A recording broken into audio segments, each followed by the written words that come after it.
Audio clip number 78 انشاءاللہ اس audio clip میں قرآن پاک کی سورہ بقرہ کی آیت نمبر 227 سے 229 کی تلاوت، ترجمہ اور تفسیر قرآن صراط الجنان سنیں گے۔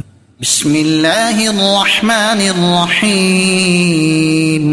ترجمہ: اللہ کے نام سے شروع جو نہایت مہربان رحمت والا ہے۔ وَإِنْ عَزَمُوا الطَّلَاقَ فَإِنَّ اللَّهَ سَمِيعٌ عَلِيمٌ۔ ترجمہ: اور اگر وہ طلاق کا پختہ ارادہ کر لے تو اللہ سننے والا، جاننے والا ہے۔ وَإِنْ عَزَمُوا الطَّلَاقَ، اور وہ اگر طلاق کا پختہ ارادہ کر لیں۔ تفسیر صراط الجنان میں ہے، زمانہ جاہلیت میں لوگوں کا یہ معمول تھا کہ اپنی عورتوں سے مال طلب کرتے، اگر وہ دینے سے انکار کرتی تو 1 سال، 2 سال، 3 سال یا اس سے زیادہ عرصہ ان کے پاس نہ جانے اور صحبت ترک کرنے کی قسم کھا لیتے اور انہیں پریشانی میں چھوڑ دیتے۔ نہ تو وہ بیوہ ہوتی کہ کہیں اپنا ٹھکانہ کر لیتی اور نہ شوہردار کے شوہر سے کچھ سکون حاصل کرتی۔ اسلام نے ظلم کو مٹایا اور ایسی قسم کھانے والوں کے لیے 4 مہینے کی مدت معین فرما دی کہ اگر عورت سے 4 مہینے یا اس سے زائد عرصے کے لیے یا غیر معین مدت کے لیے ترک صحبت کی قسم کھا لے، جس کو ایلا کہتے ہیں، تو اس کے لیے 4 ماہ انتظار کی مہلت ہے۔ اس عرصے میں خوب سوچ سمجھ لے کہ عورت کو چھوڑنا اس کے لیے بہتر ہے یا رکھنا۔ اگر رکھنا بہتر سمجھے اور اس مدت کے اندر رجوع کرے تو نکاح باقی رہے گا اور قسم کا کفارہ لازم ہوگا، اور اگر اس مدت میں رجوع نہ کیا اور قسم نہ توڑی تو عورت نکاح سے باہر ہو گئی اور اس پر طلاق بائن واقع ہو گئی۔ یہ حکم بھی عورتوں پر اسلام کے احسانات میں سے ایک احسان اور حقوق نسواں کی پاسداری کی علامت ہے۔ والمطلقات يتربصن بأنفسهن 3 قروء ولا يحل لهن أن يكتمن ما خلق الله في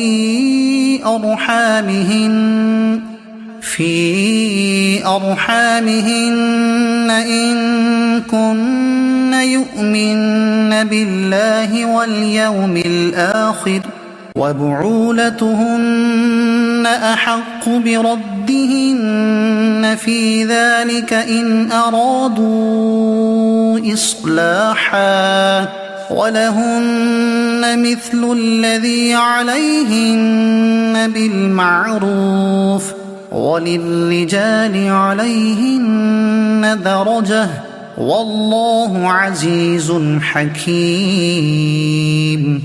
ترجمہ: اور طلاق والی عورتیں اپنی جانوں کو 3 حیض تک روکے رکھیں اور انہیں حلال نہیں کہ اس کو چھپائیں جو اللہ نے ان کے پیٹ میں پیدا کیا ہے، اگر اللہ اور قیامت پر ایمان رکھتی ہیں اور ان کے شوہر اس مدت کے اندر انہیں پھیر لینے کا حق رکھتے ہیں، اگر وہ اصلاح کا ارادہ رکھتے ہوں، اور عورتوں کے لیے بھی مردوں پر شریعت کے مطابق ایسے ہی حق ہے جیسا ان کا عورتوں پر ہے، اور مردوں کو ان پر فضیلت حاصل ہے، اور اللہ غالب حکمت والا ہے۔ والمطلقات یتربصن بانفسہن 3 قروء، اور طلاق والی عورتیں اپنی جانوں کو 3 حیض تک روکے رکھیں۔ اس آیت میں مطلقہ عورتوں کی عدت کا بیان ہے، جن عورتوں کو ان کے شوہروں نے طلاق دی ہو، اگر وہ شوہر کے پاس نہ گئی تھی اور ان سے خلوت صحیحہ بھی نہ ہوئی تھی، جب تو ان پر طلاق کی عدت ہی نہیں ہے، جیسا کہ سورہ احزاب کی آیت نمبر 49 میں ہے۔ اور جن عورتوں کو کم سنی یا بڑھاپے کی وجہ سے حیض نہ آتا ہو، ان کی عدت 3 مہینے ہے، اور جو حاملہ ہوں ان کی عدت بچہ جنہ ہے، جیسا کہ ان دونوں کی عدتوں کا بیان سورہ طلاق کی آیت نمبر 4 میں ہے۔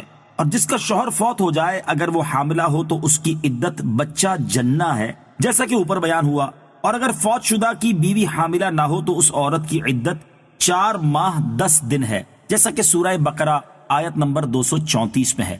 مذکورہ بالا عورتوں کے علاوہ باقی جو آزاد عورتیں ہیں، یہاں ان کی عدت اور طلاق کا بیان ہے کہ ان کی عدت 3 حیض ہے۔ ولا یحل لہن، اور انہیں حلال نہیں، جس چیز کا چھپانا حلال نہیں وہ حمل اور حیض کا خون ہے۔ ان کا چھپانا اس لیے حرام ہے کہ ان کے چھپانے سے رجوع کرنے اور اولاد کے بارے میں جو شوہر کا حق ہے وہ ضائع ہوگا۔ ان کن یؤمن باللہ والیوم الآخر، اگر اللہ اور قیامت پر ایمان رکھتی ہیں۔ تفسیر صراط الجنان میں ہے، یہاں بطور خاص ایمان کا تذکرہ کر کے یہ سمجھایا ہے کہ ایمان کا تقاضا یہ ہے کہ اللہ تعالیٰ کے ہر حکم پر عمل کیا جائے، لہٰذا ہر نیک عمل کو ایمان کا تقاضا کہہ سکتے ہیں۔ وَبُعُولَتُهُنَّ أَحَقُّ بِرَدِّهِنَّ فِي ذَلِكَ، اور ان کے شوہر اس مدت کے اندر انہیں پھیر لینے کا حق رکھتے ہیں۔ تفسیر صراط الجنان میں ہے شوہروں کو رجعی طلاق میں عدت کے اندر رجوع کا حق حاصل ہوتا ہے۔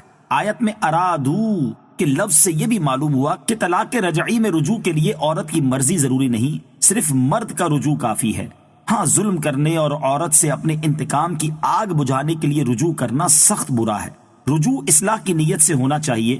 افسوس کہ ہمارے ہاں اس جہالت کی بھی کمی نہیں، بیویوں کو ظلم و ستم اور سسرال سے انتقام لینے کا ذریعہ بنایا جاتا ہے، حتیٰ کہ بعض اوقات تو شادی ہی اس نیت سے کی جاتی ہے اور بعض اوقات رجوع اس نیت سے کیا جاتا ہے۔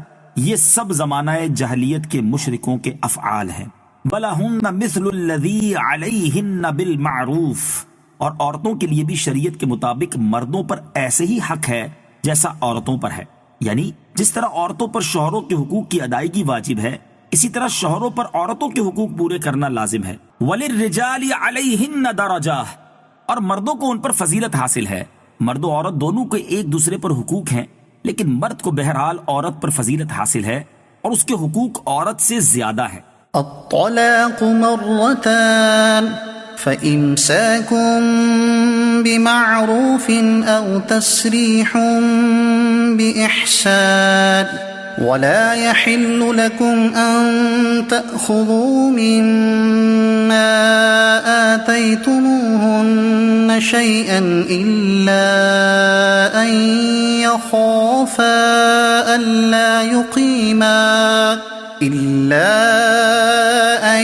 يخافا ألا يقيما حدود الله، فإن خفتم ألا يقيما حدود الله فلا جناح عليهما فيما افتدت به، تلك حدود الله فلا تعتدوها، ومن